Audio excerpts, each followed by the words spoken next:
Noronha é um lugar paradisíaco, né? Mas não é porque a natureza é perfeita que a história humana também acompanha, né?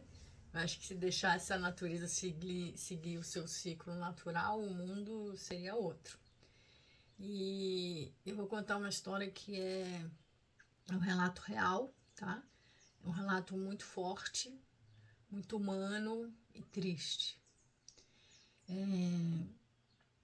É difícil não lembrar, ainda mais como eu presenciei, conheci pessoas envolvidas, fica marcado na história das pessoas que moram em Noronha, que foi quando a queda de um avião.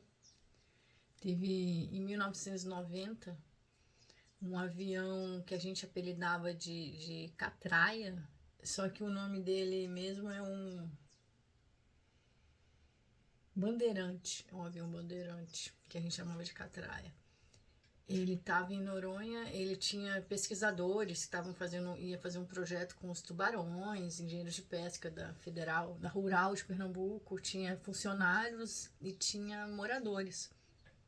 Aí esse avião saiu de Noronha, isso foi no ano de 1990. Ele saiu, já era início da noite. Quem conhecer a pista de Noronha, conhecer Noronha, ou quem conhecer também é assim, a pista de Noronha tá aqui, né? Aí o avião ele foi para decolar. É uma pista razoavelmente, ouvi dizer que ela é maior do que aquela do Rio de Janeiro. Então ela sobe, que vai para uma ponta da ilha, que é ali para o Sueste, Praia do Leão, Caracas. Então o avião decolou, normal, deu aviso, decolar, tudo certo. E aí, só que daí ele sumiu entre os morros, né? E depois viram ele fazendo uma. Ele reapareceu, né? Aí apagou as luzes, depois acendeu as luzes, e aí ele fez uma subida muito súbita, e em seguida ele começou a cair verticalmente em direção ao mar, mergulhando no oceano.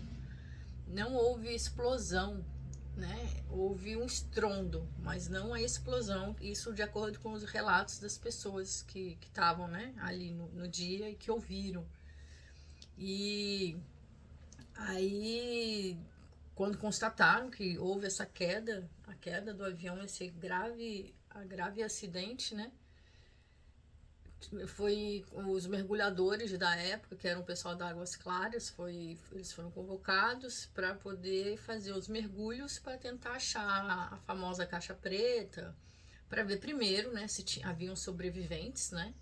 O que achavam muito difícil, porque o avião fez assim e mergulhou mesmo no mar. E aí eu trago aqui agora uma história muito pesada, muito forte, de uma mergulhadora, uma amiga minha de Brasília, que morava em Noronha nessa época, que trabalhava como mergulho, é a Dani Curlin, e ela conta como foi esse momento de tentarem sair para resgatar o que achassem, né? Primeiro era as pessoas, depois viram que não, e depois passou para os corpos, né? E eu vou ler aqui. Isso ensina muito a gente, né, sobre a impermanência, né? Você entra ali, vários jovens realizando seu grande sonho de fazer um trabalho de área de pesca em Fernando de Noronha. Todo mundo, né? Todos nós temos nossos sonhos, né? E a gente às vezes planeja como se a vida fosse eterna, né? Mas é efêmera, né? A vida às vezes é um instante. A gente acha que controla alguma coisa, a gente não controla nada, né? Então, vamos lá pro relato. O outro lado do paraíso. O trabalho mais triste e desgastante que já realizei na minha vida, porém o que mais me fez sentir útil e indispensável, foi quando ocorreu o acidente com o avião Bandeirantes PT-FAW, que caiu nas imediações da ilha em setembro de 1990. Estava chegando em casa após assistir a um pôr do sol maravilhoso, quando recebi a notícia de que o avião, 3 minutos após ter levantado o voo, perdera o contato de rádio com a base e provavelmente havia caído. Já era noite quando reunimos a equipe e partimos para tentar localizar o avião e ajudar no resgate de possíveis sobreviventes no mar. O mar estava indócil naquela noite, estava batido. Ondas enormes balançavam o nosso barco e parecia que tudo contribuía para o sinistro. Vestimos nossas roupas isotérmicas para nos proteger do frio, pois as ondas molhavam o interior do barco e o vento soprava tão forte que parecia que iríamos congelar. A visibilidade do barco era zero e cada um de nós portava uma lanterna que ajudaria na iluminação dentro do barco e uma outra que iria apontada para o mar, permitindo assim que enxergássemos alguma coisa boiada na água.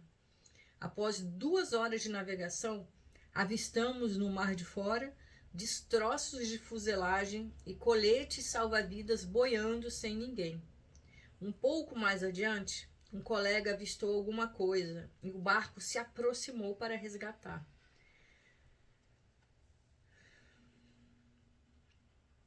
Quando ele içou a coisa, constatamos que era um pedaço de gordura humana, arrancada violentamente de um corpo na queda, e eu, começando a ficar descontrolada, fui levada para a cabine de popa até me acalmar. Eu fico muito impressionada. Eu conhecia pessoas que estavam nesse avião, eu conheço história, mas vamos. Constatamos que não haveria mais sobreviventes sobre aquelas condições. O acidente havia sido muito violento, pois o estado dos destroços era lamentável.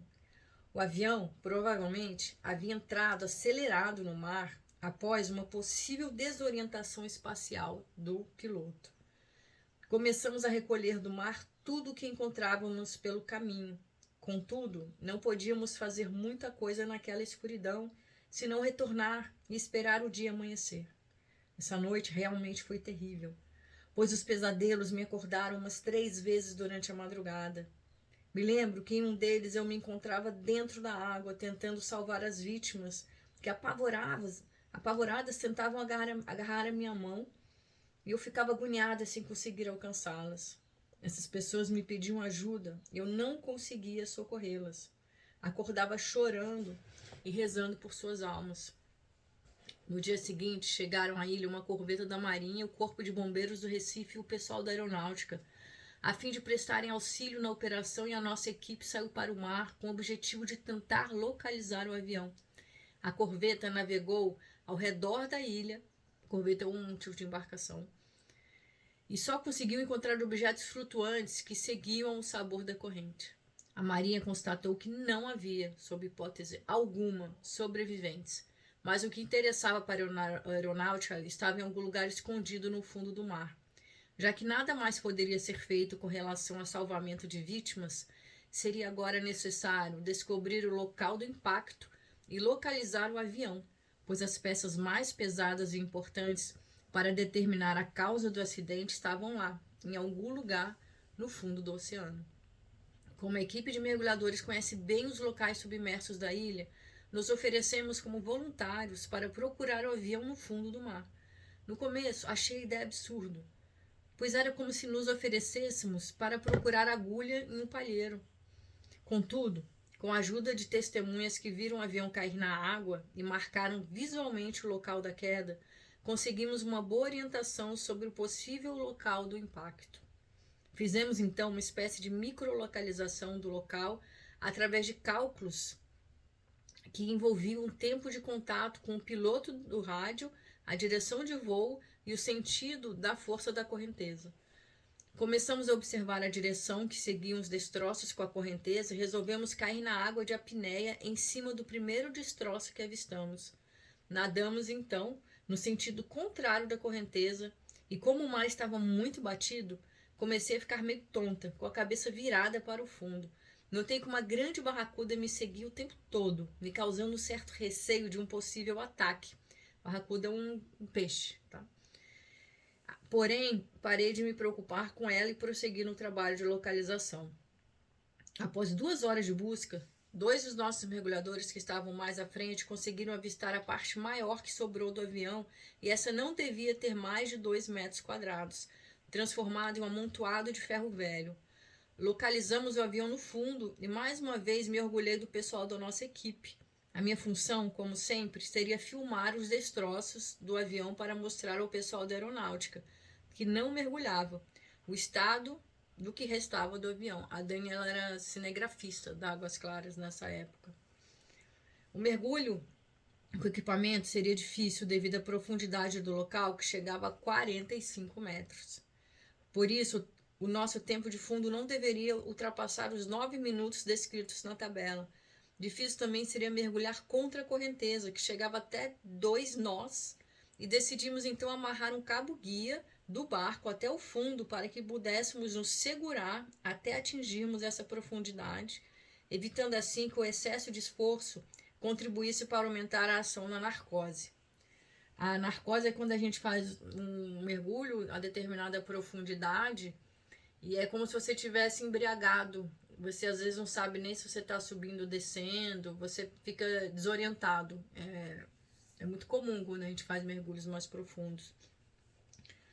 Os mergulhadores que participavam da operação já haviam esgotado o tempo de fundo tentando localizar os destroços do avião e comigo e minha dupla decidimos nos poupar até localizar o local exato da queda para que eu pudesse filmar no local certo.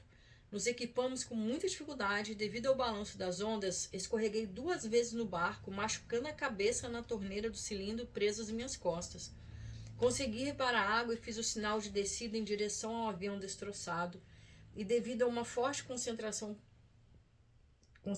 pessoal para evitar o estado de choque, não mantive contato visual com a minha dupla, e ela, por sua vez, não manteve comigo. Quando cheguei ao fundo, constatei que estava sozinha naquele local sinistro, totalmente sem vida. Comecei a procurar a minha dupla sem sucesso. Olhei o relógio, já se passavam 4 minutos de fundo. Precisava filmar, mas também precisava subir para reencontrar meu companheiro e não desrespeitar uma regra fundamental de segurança do mergulho, que é de nunca mergulhar sozinho. Se subisse, precisaria dar um tempo na superfície de no mínimo 1 hora e 45 minutos antes de arriscar um outro mergulho. Meio contrariada, retornei à superfície, espumando de raiva, e ele, por sua vez, já estava nervoso com a minha demora. Começamos a nos agredir verbalmente devido ao forte estado de tensão em que nos encontrávamos. A equipe nos resgatou pedindo calma, pois não podíamos perder o autocontrole naquela situação. Cumprimos o intervalo de superfície necessário para um outro mergulho profundo e retornamos ao fundo do mar. Aquela ausência de vida me deixou novamente com um nó na garganta. Como havia sido derramado muito combustível no local, devido ao impacto, o cheiro de querosene havia espantado os peixes e principalmente os tubarões.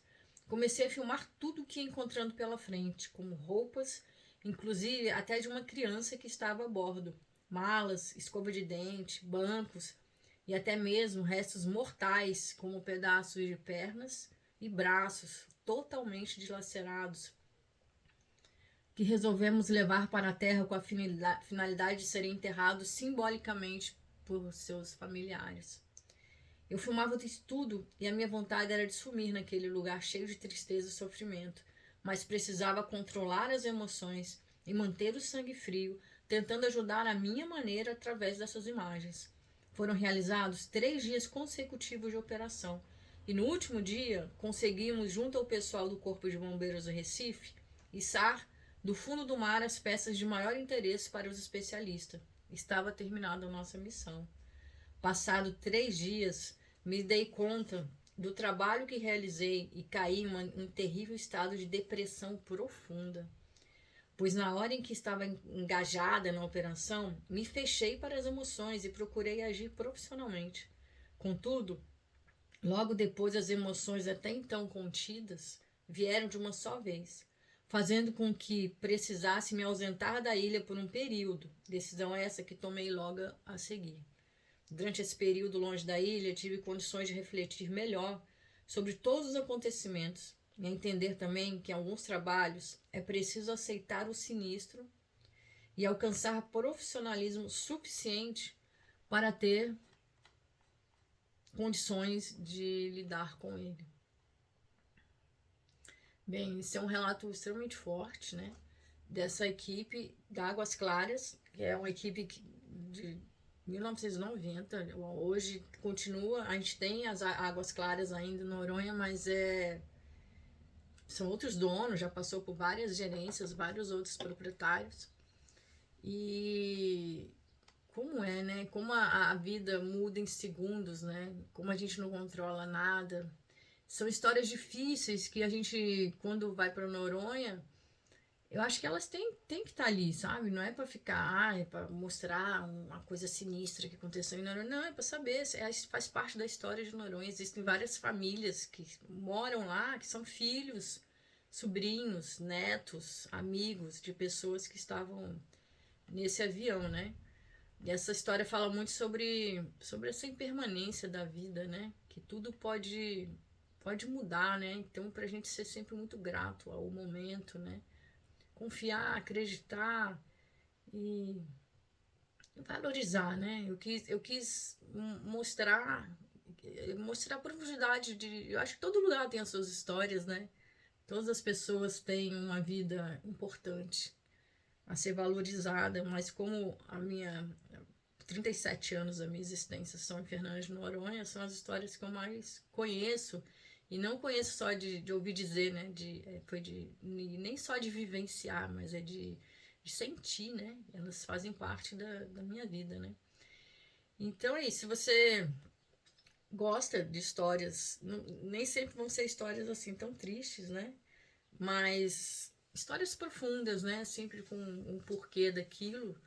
Se inscreve, fazer que nem o pessoal, tô aprendendo. Se inscreve no canal, ative o sininho, curta, mesmo que seja uma história triste.